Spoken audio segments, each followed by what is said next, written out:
Senhor, nosso santo Deus, o Senhor é exaltado em nossos louvores e pedimos que o Senhor seja exaltado em nossas vidas. Que jamais coloquemos qualquer outro desejo, sonho, prazer, vontade acima do Senhor. Revela os ídolos que existem em nosso coração. Que vivamos o prazer profundo, a alegria e satisfação de conhecer a Tua glória. Senhor, agora ao abrirmos a Tua palavra, instrua-nos como falar, como viver diante de cultura e diante de pessoas que ainda estão presas nas trevas, para brilharmos a Tua luz, a luz do Evangelho. Eu peço a Tua misericórdia ao transmitir a Tua mensagem, fidelidade e clareza para expor a Tua palavra. E peço pelos meus irmãos e irmãs que o Senhor abra os seus corações também para ouvir e serem transformados pelo Teu Santo Espírito. Em nome de Jesus. Amém.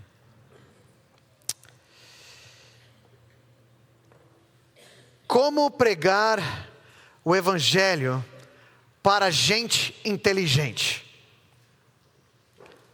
Como que se prega quando você está diante de alguém que talvez você considera muito mais sofisticado que você?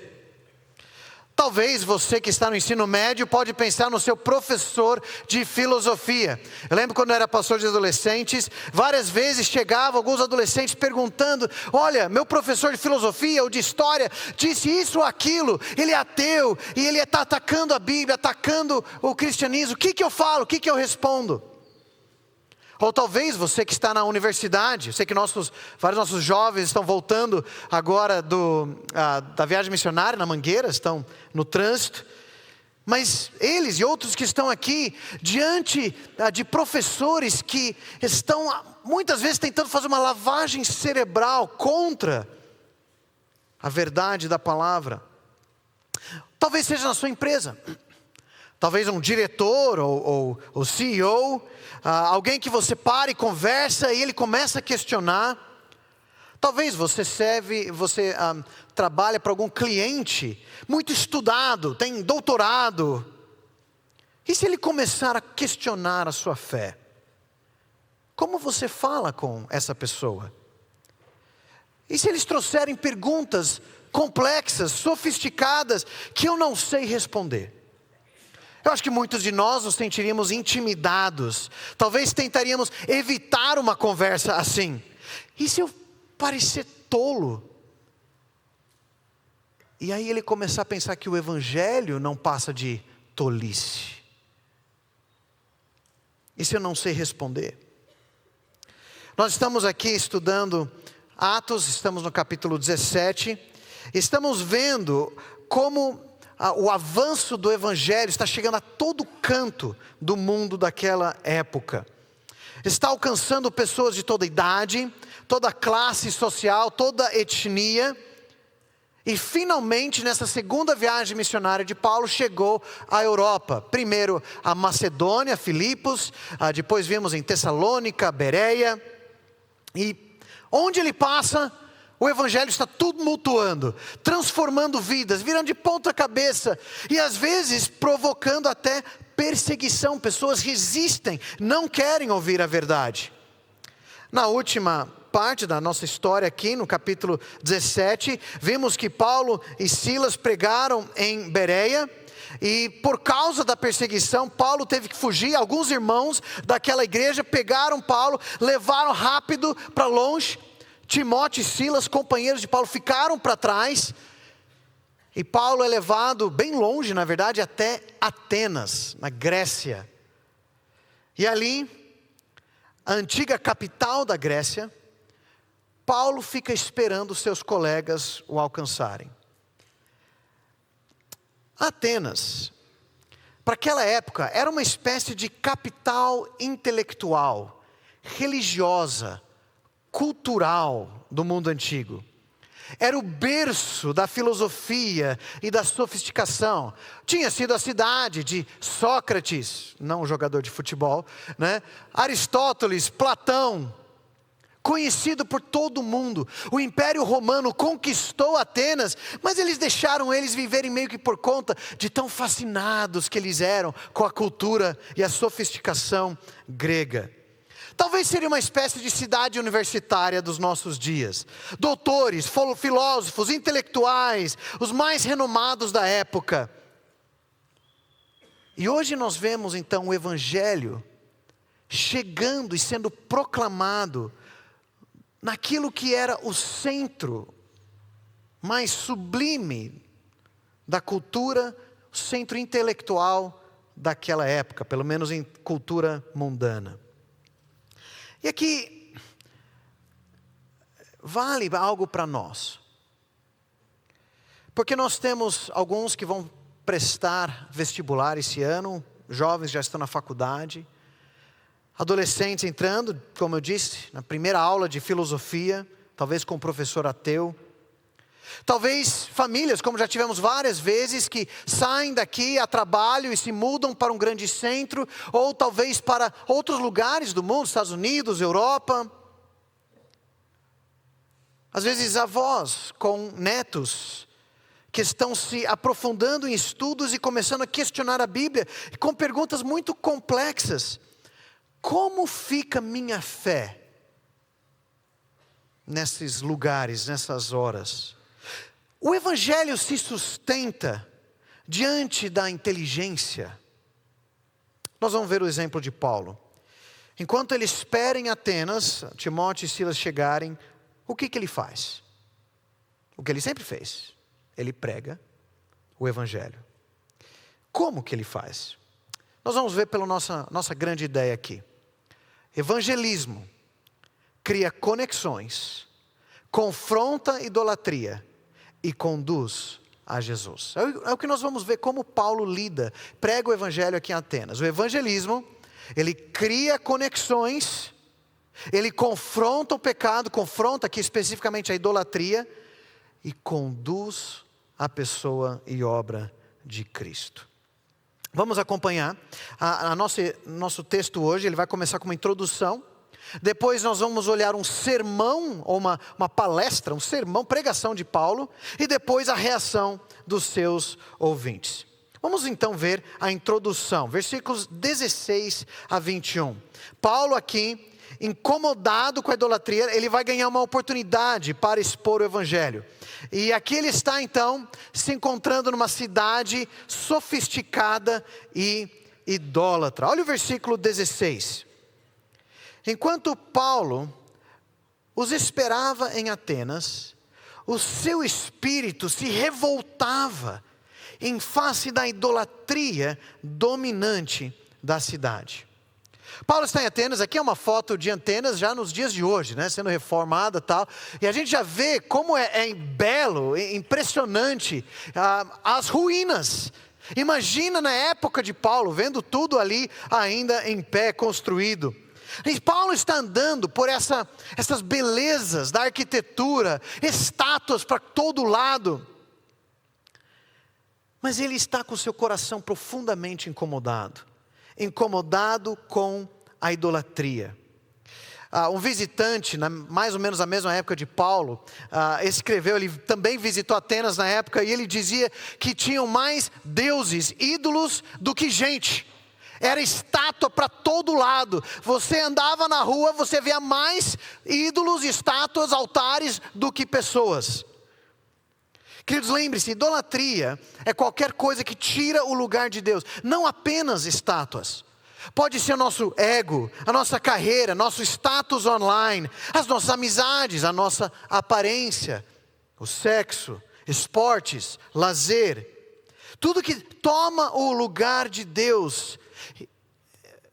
Mas Deus não divide sua glória com ninguém. Veja que aqui nós já vemos a motivação de Paulo para o evangelismo. Nós evangelizamos sim, porque Deus mandou, a grande comissão. Evangelizamos também porque temos amor às almas perdidas. Mas qual a motivação que mostra de Paulo aqui? Ele está incomodado com a idolatria. Cristo merece toda a adoração. Deus merece ser adorado em todos os povos. E aqui está cheio de outras coisas que estão tomando o lugar de Deus. E Deus não está sendo adorado. Deus merece toda a glória. E nós e qualquer pessoa só terá verdadeiro prazer e alegria quando nos satisfazemos nele. Nós precisamos orar por esse coração. Orar para olhar para a nossa cultura e ver o que está tomando lugar de Deus no coração dos nossos colegas, vizinhos, e nos importar com eles e importar com a glória de Deus, para querer ver que eles se entreguem e conheçam ao Senhor. Então o que Paulo faz? Versículos 17 e 18. Por isso falava na sinagoga com os judeus e os gentios piedosos, também na praça todos os dias com os que se encontravam ali. E alguns dos filósofos epicureus e estoicos discutiam com ele, havendo quem perguntasse: o que quer dizer esse tagarela? Outros diziam: parece pregador de deuses estranhos. Diziam isso porque Paulo pregava Jesus e a ressurreição. O que Paulo faz? Ele prega a todos.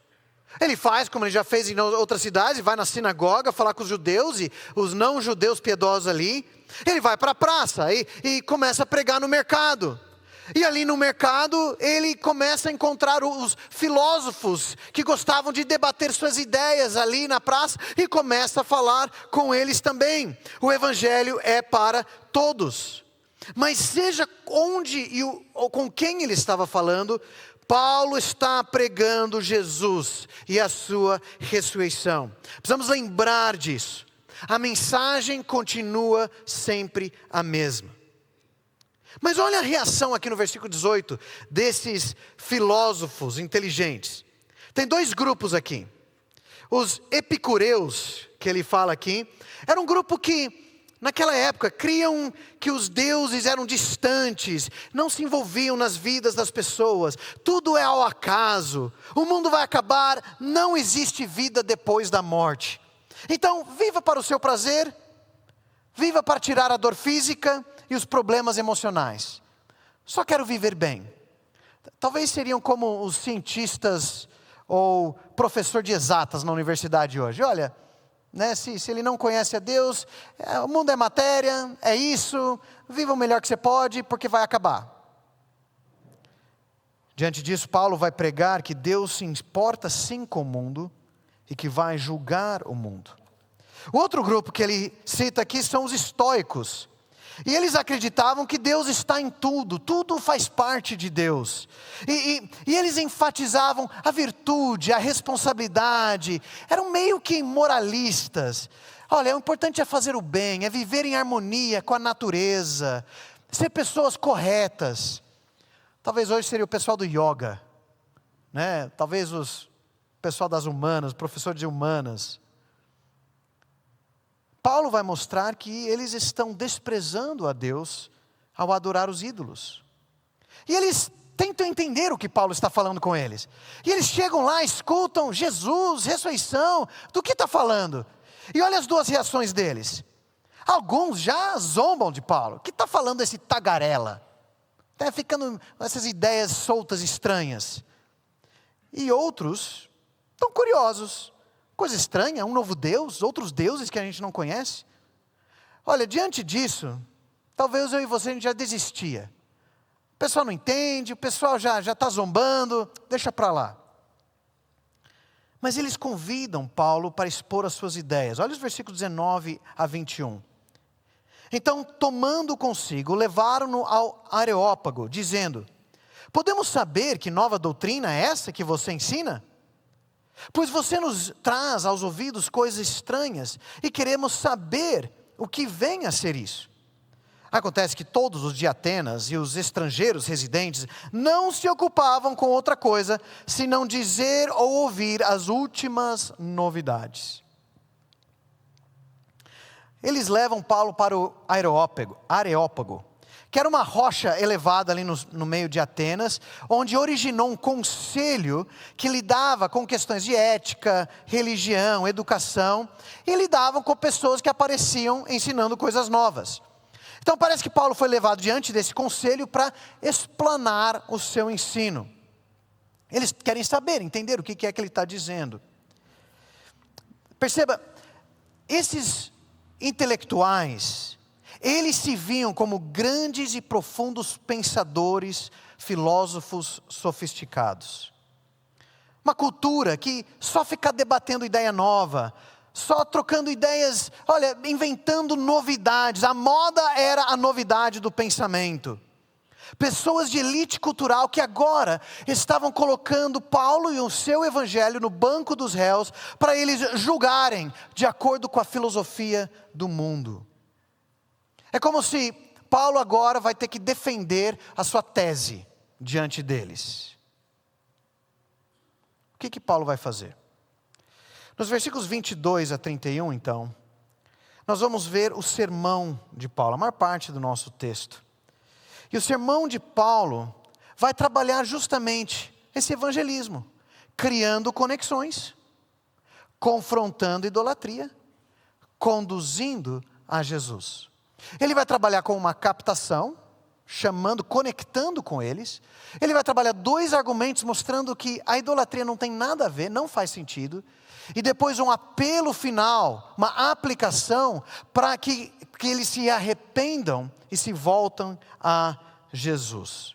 Vamos olhar então como que ele faz. Olha a captação, versículos 22 e 23.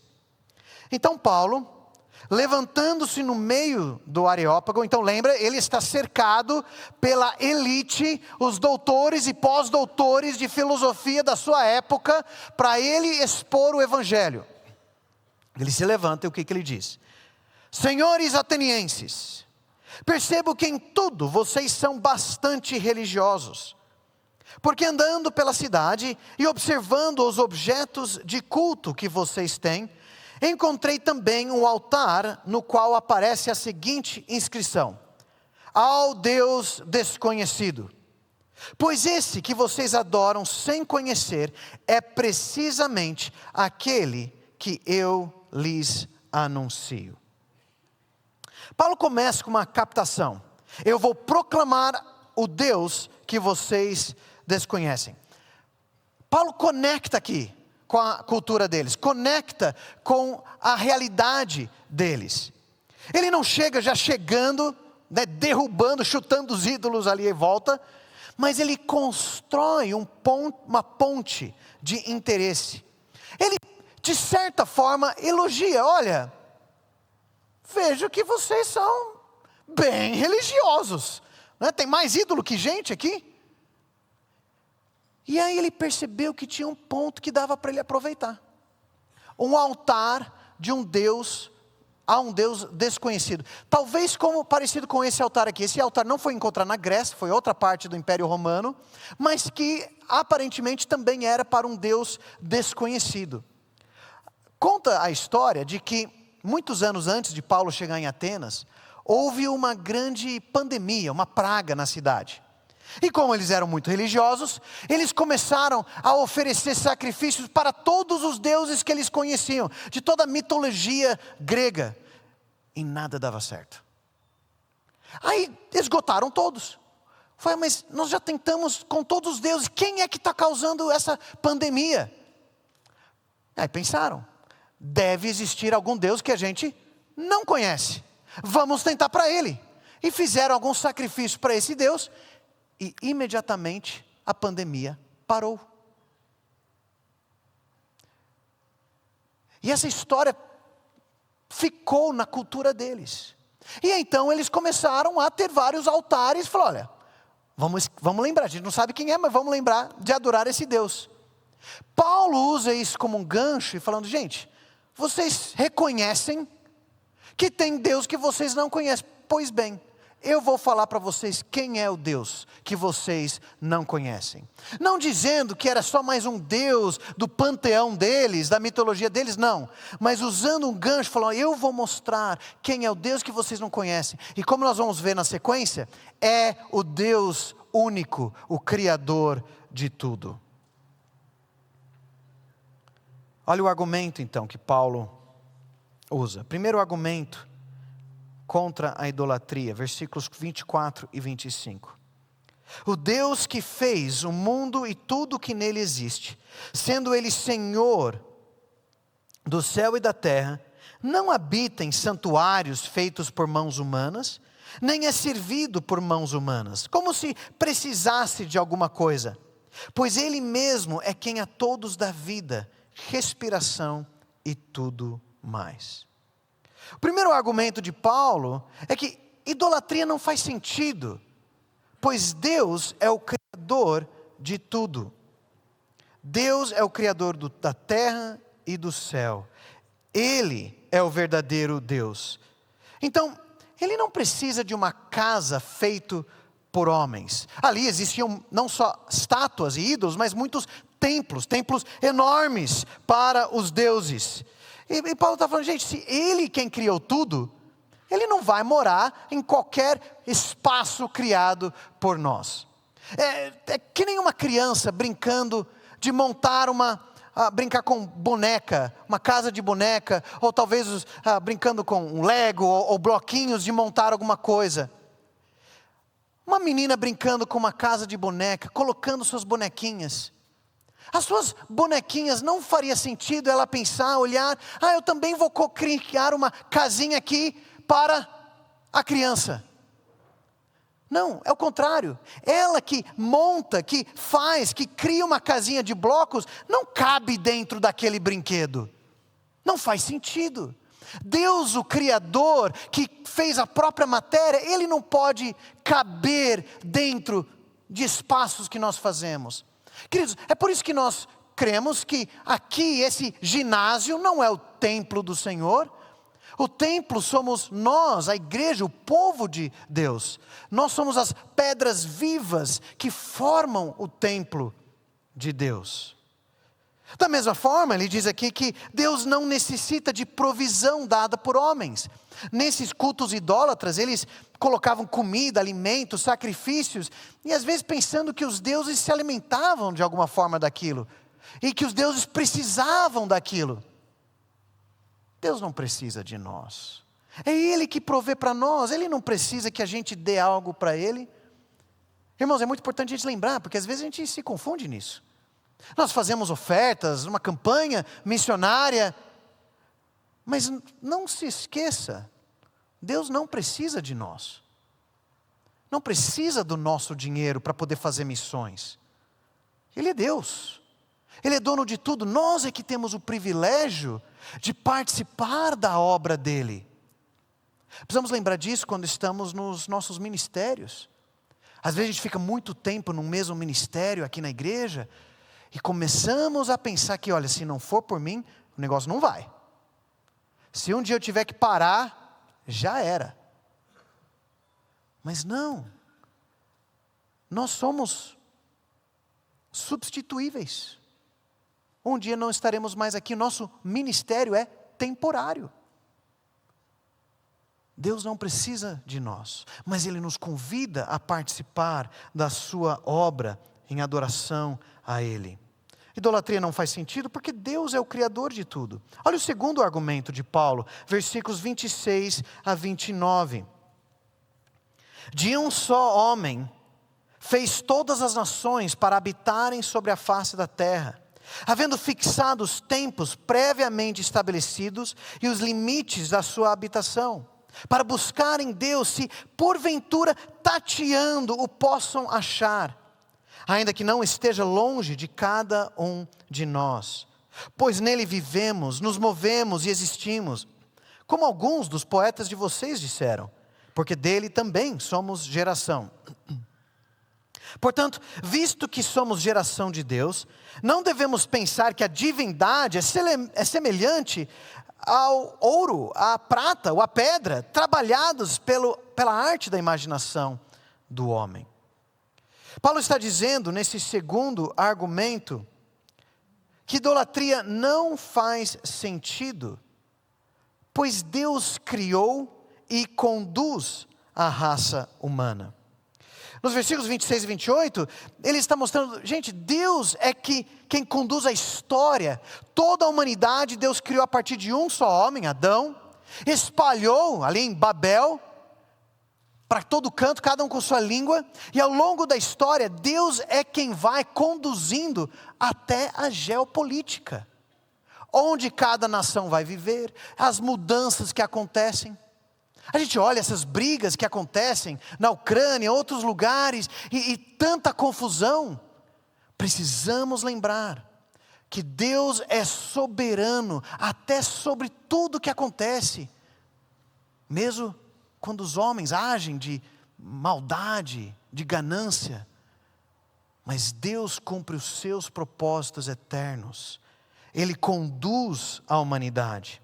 E ele diz aqui que Deus colocou o tempo, o prazo, os limites territoriais de cada povo, cada nação, para o quê? Versículo 27.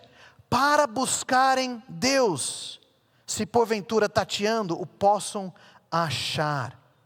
O propósito de Deus colocar cada um é para que Deus fosse encontrado. Como assim? Lá na Torre de Babel, lá em Gênesis 11, quando todas as nações, todos os povos eram um só, falavam uma mesma língua, e ali era a grande concentração do pecado e do egoísmo humano, do seu orgulho, e Deus confunde as línguas, espalha as nações, para que o pecado não começasse a acelerar, chamando o juízo repentino de Deus. E Deus faz isso, depois chama Abraão, para que através dele e os seus descendentes, Deus fosse conhecido entre as nações. Mas, se Deus estabeleceu os limites para cada nação, para que tateando pudessem buscá-lo, por que as nações não encontram a Deus? É justamente por causa da idolatria. Olha esse texto tão importante em Romanos capítulo 1, versículos 18 a 23. Eu vou ler esse trecho, você pode ler o restante do capítulo em casa. A ira de Deus se revela do céu contra toda impiedade e injustiça dos seres humanos, que por meio da sua injustiça suprimem a verdade. Ou seja, o ser humano, ele não vê claramente, ele está cego no seu pecado e ele ainda resiste, suprime a verdade. Não me fale, não quero saber. Versículo 19. Pois o que se pode conhecer a respeito de Deus é manifesto entre eles, porque Deus lhes manifestou. Dá para ver que Deus existe, que Ele é verdadeiro. Como? Porque os atributos invisíveis de Deus, isto é, o seu eterno poder e a sua divindade, claramente se reconhecem, desde a criação do mundo, sendo percebidos por meio das coisas que Deus fez. Quando vocês chegaram aqui na igreja, vocês viram o pôr do sol lindo que estava? É só os crentes que vê o pôr do sol? Não, está ali para todos verem, o retrato que existe um Criador maravilhoso, eterno, bom. Mas as pessoas veem, mas não percebem. Por isso os seres humanos são indesculpáveis, versículo 21. Porque tendo conhecimento de Deus, não o glorificaram como Deus, nem lhe deram graças. Pelo contrário, se tornaram nulos em seus próprios raciocínios, e o seu coração insensato, o insensato deles se obscureceu. Dizendo que eram sábios, se tornaram tolos. E trocaram a glória do Deus incorruptível por imagens semelhantes ao ser humano corruptível, às aves, aos quadrúpedes e aos répteis. E aí o restante da passagem vai falar como Deus os entregou então, no seu juízo, a sua ira e a sua perversidade, inclusive na área sexual. O que está acontecendo? Sim, Dá para ver pela natureza, revelando essa revelação geral de quem Deus é, a sua glória, seu eterno poder. Mas o ser humano em seu pecado, o que faz? Fecha os olhos, vira a cara, se obscurece no seu entendimento. Ao invés de agradecer a Deus, louvar a Deus, se voltar para Ele, troca Deus por coisas criadas. Dizendo-se sábio, se torna tolo. E diz que um objeto é Deus. Pensando de novo em Atenas. Não é curioso que a cidade da maior filosofia e inteligência humana também é a cidade de maior idolatria? Porque achando-se sábios, eles eram tolos, cegos nas mentiras que acreditavam. Meus irmãos, quando nós pregamos o Evangelho, e quando estamos de alguém que parece ser tão sofisticado, tão inteligente e tudo, não se intimida. Você está diante de alguém que ainda está cego, tateando, procurando alguma verdade, enquanto nem percebe que está resistindo à verdade de Deus no Evangelho. Queridos, uma criança de 3 anos aqui no Piba Kids, que já entendeu o que Jesus fez por ela e creu em Cristo como seu Salvador, conhece mais dos mistérios do propósito do universo do que um pós-doutor de filosofia ateu. Tem mais luz, não está mais tateando nas trevas. As nações, então, estão ali, cada um no seu lugar. Deus mostra através da natureza que Ele existe, mas estão nas trevas, porque o que eles precisam? Da pregação do Evangelho. Precisam da pregação do Evangelho. Estão cegos na sua tolice, com mentes obscurecidas. Paulo aqui então, ele cita 2 dos poetas deles, até fazendo essa conexão de novo com eles, né? Ele conhecia muito da cultura da sua época. Isso serve para nós de um incentivo de que você que está inserido num meio de universitário ou outro, estude, conheça, saiba o que está acontecendo, mas não de uma forma para você engolir o que o mundo está ensinando, mas sempre com a Bíblia aberta, avaliando e estudando ainda mais a fundo a palavra de Deus, para você lançar luz da palavra para eles, como Paulo vai dizer aqui. Ele fala, vocês mesmos já reconheceram que foi Deus que nos criou, nós somos geração de Deus, Deus é o Criador, nós movemos, Ele que nos sustenta. Então logo isso não faz sentido viver na idolatria. Como que vocês pensam então que se nós fomos feitos por Deus, podemos fazer deuses, fazer ídolos para representar a Deus? Não faz sentido. Ouro, prata, objetos não podem representar o Criador. Eu quero convidar você a estudar mais isso, a pensar, a aprofundar.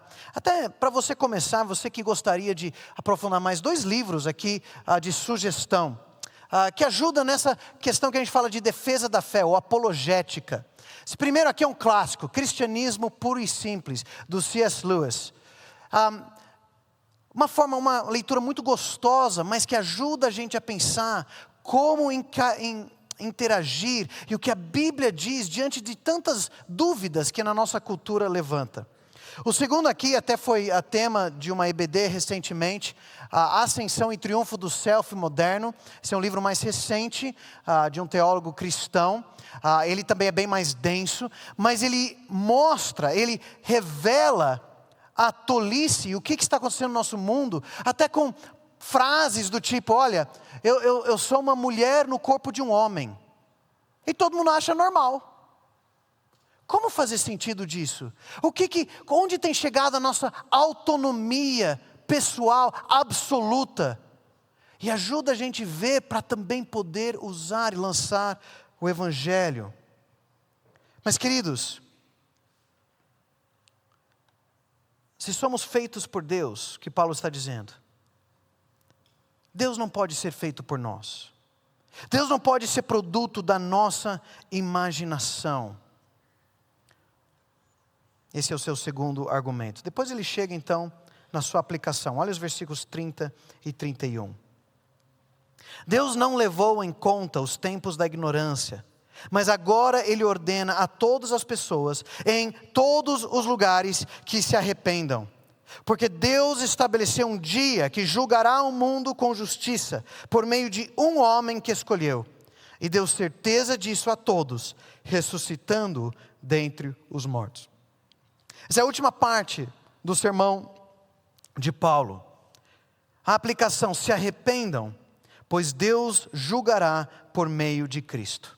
Paulo então, ele conectou com a cultura deles, falando do altar, do Deus desconhecido, até citando alguns exemplos de poetas deles, mas então confronta o pecado, mostrando que aquilo não faz sentido, a idolatria não faz sentido, e agora ele conduz a Jesus, mostrando que haverá um juízo final, e Cristo será o juiz.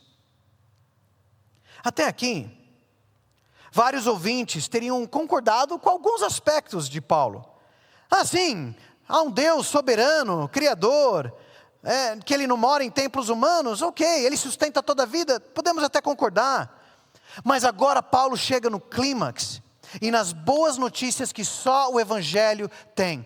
Paulo não fica numa contextualização de simplesmente falar aquilo que todo mundo vai concordar. Ele usa isso para trazer a verdade única de Cristo. Dizendo, versículo 30, Deus foi paciente. Deus foi paciente com a ignorância deles. No sentido de que Deus tinha todo o direito de exterminar os povos em sua idolatria, condenar a todos e jamais alcançá-los com o Evangelho. Ninguém merece ouvir o Evangelho. Mas Deus é misericordioso. E agora Ele enviou a proclamação da verdade, para que se arrependam da idolatria e se voltem a Deus. Olha o que diz ainda. Versículo 30. Mas agora Ele ordena a todas as pessoas, em todos os lugares, que se arrependam. Querido, como que Deus ordena a todas as pessoas em todos os lugares que se arrependam? Essa ordem só chega lá através do evangelismo, através de missões, através de nós levarmos para que todos saibam que Deus ordena isso. Por quê? Porque o dia do juízo se aproxima e o juiz já foi escolhido. Deus estabeleceu em sua soberania um dia para um juízo final, um juízo justo. Nós não sabemos quando será, mas ela está próxima. Todos serão julgados com a justiça de Deus, não dos homens. Deus que julga, pesa ações, intenções e motivações. E Ele julga a partir do padrão santo do seu Filho Jesus, a sua própria santidade. Ele não vai pesando, você fez uma coisa boa, mas você fez uma coisa má. Mas eu acho que isso aqui valeu mais. Quem mentiu uma vez é mentiroso. Quem pecou uma vez é pecador. E o salário do pecado é a morte.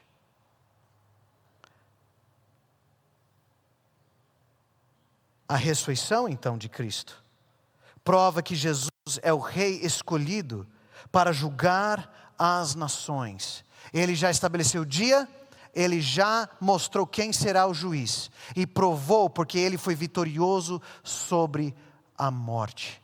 Jesus é aquele que um dia voltará.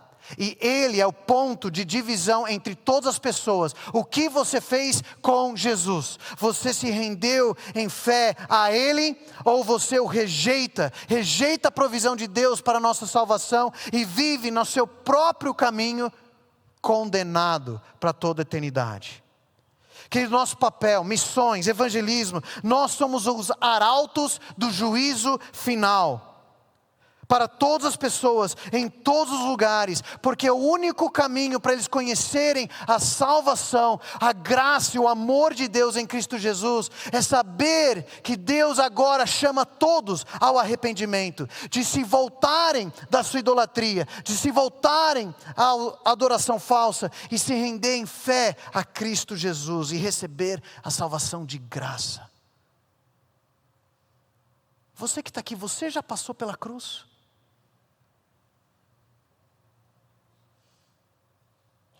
Você já se deparou com a realidade do juízo futuro?